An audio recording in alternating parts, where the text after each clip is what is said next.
And when I say that, that means unbeknownst to me, I could be literally teaching my people not to associate.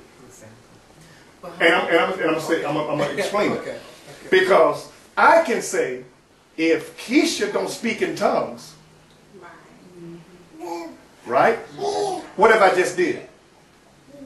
I have just separated. Does it make any sense? If Keisha don't believe in the fivefold ministry, I have just separated. Does it make any sense? Or if she don't believe in laying on hands, I have just separated. Or if she don't dress a certain way, I've just separated. So now, unbeknownst to me, I am teaching my members that. And so if I'm teaching them that, and that's what they get constantly, if they see somebody that don't do it like they do it, and guess what? You my brother, my sister, but you really not. So what am I saying? That even goes back to relationships with all of us, as well as relationship if we are seeking for a relationship. Right? It is based on a segregated truth that has boundaries but have never been identified. Does that make any sense? It has boundaries, but it's never been identified. So it's almost like the unspoken truth. That's my truth, yes.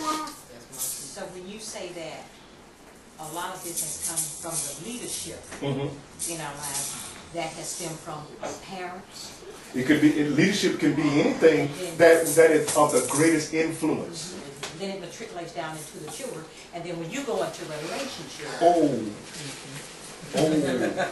Which means that oftentimes people, think about this, we are looking for relationships based on the boundaries that we have. That's right. Whether they were right, That's right. or whether they was wrong. And you do know that stuff that is taught is not stuff that comes out of the mouth. 90% of the message that people get from us is not what we say. It's what we do. Right? So now, basically, I'm searching for this relationship. And even if it's, say, even if it's me, and I say, okay, I'm looking for a woman. Right? I'm looking for a woman. What kind of woman am I looking for? A woman like my mama. Right. Okay. You know, because, well, I hold my mama in high regard. That's right. To me, my mama was a woman of all women. That's right. That's right. That's right. Okay? Now, I got that segment. And then, how should this woman look? Now, my culture tells me she needs to be fair-skinned. She needs to have a certain length of hair, maybe. That's right. You know, she needs to have a certain style. You know? Okay? So, now I got that down. And then now, let's get to who I am personally. Right? You know, when it comes to intellect, you need to have some type of conversation. You need to know the difference between a verb and an adjective. Right? So now I got that. I got that down.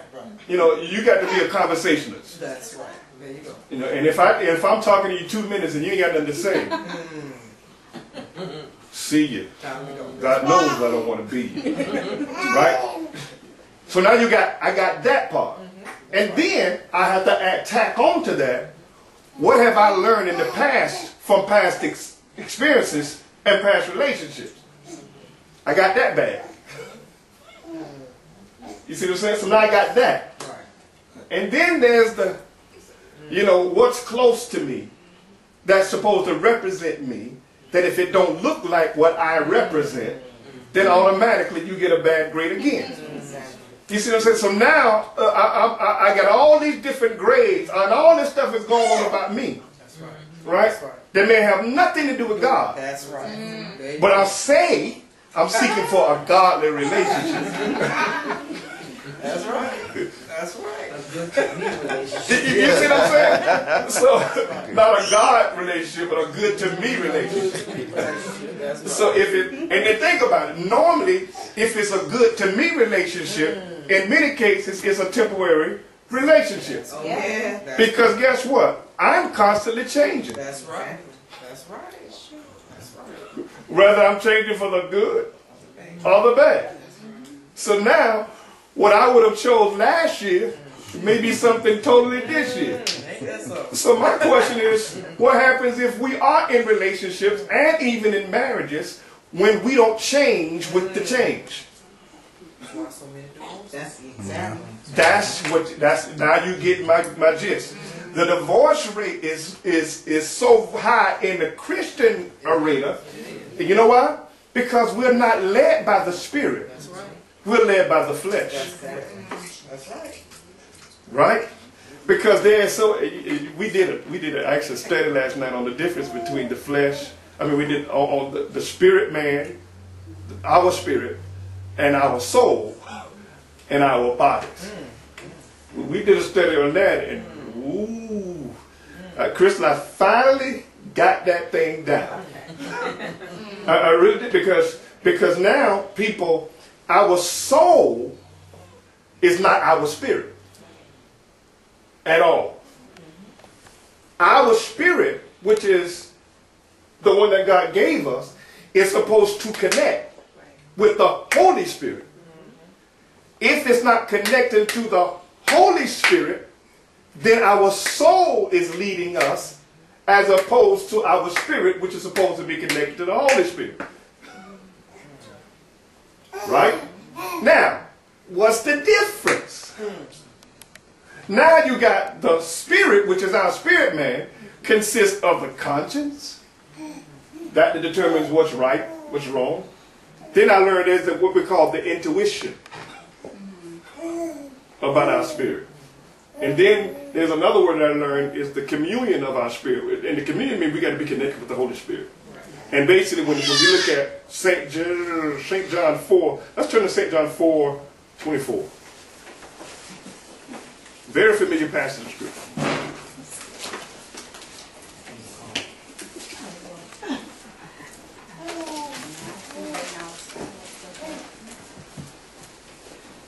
You don't have any?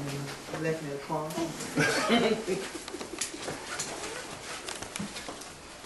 Y'all mind if I sit down tonight?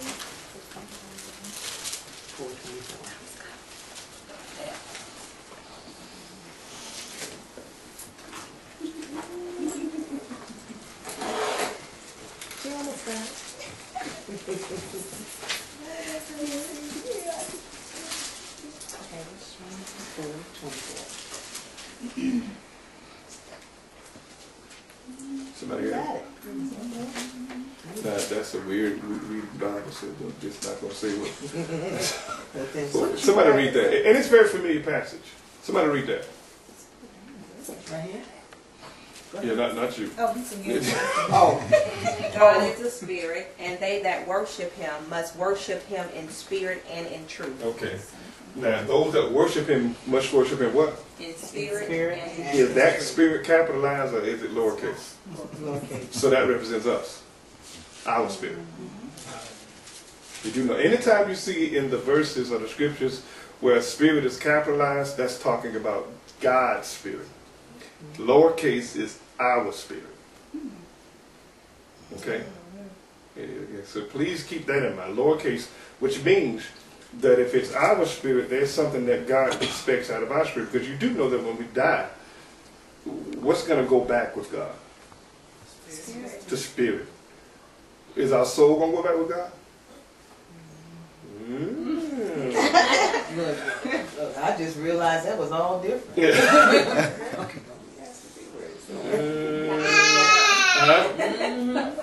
Huh? Check that out. Can't answer those questions. Is it going back with God? Well, basically, the spirit is going to go back with God. That's it. Yeah, the spirit is going to go back. And the reason why, what we're going to have to differentiate is what is the soul's job? What is it? What does it do in us? What is it really? What is the soul? Now, when we look at the soul, there's a couple other things that actually is associated with the soul.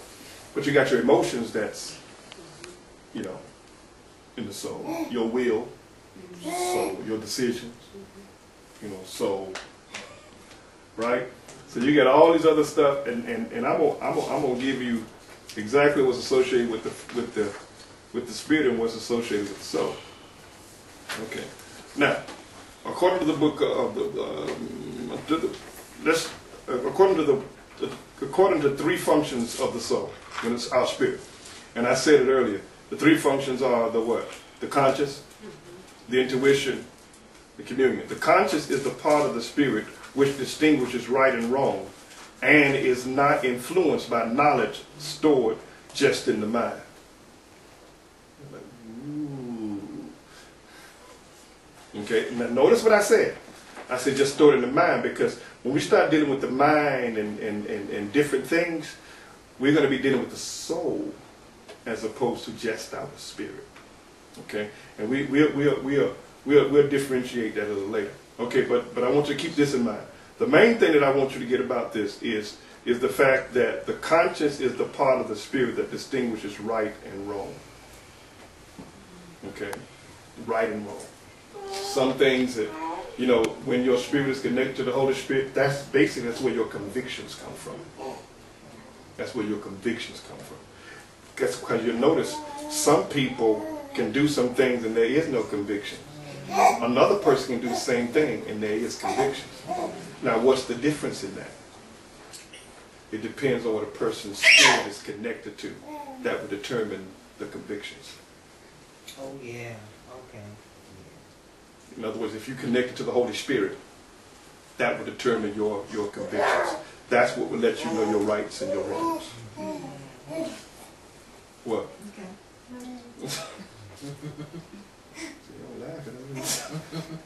You see what I'm saying? But now you got to say, well, if a person does not have the Spirit, can they be convicted by certain things?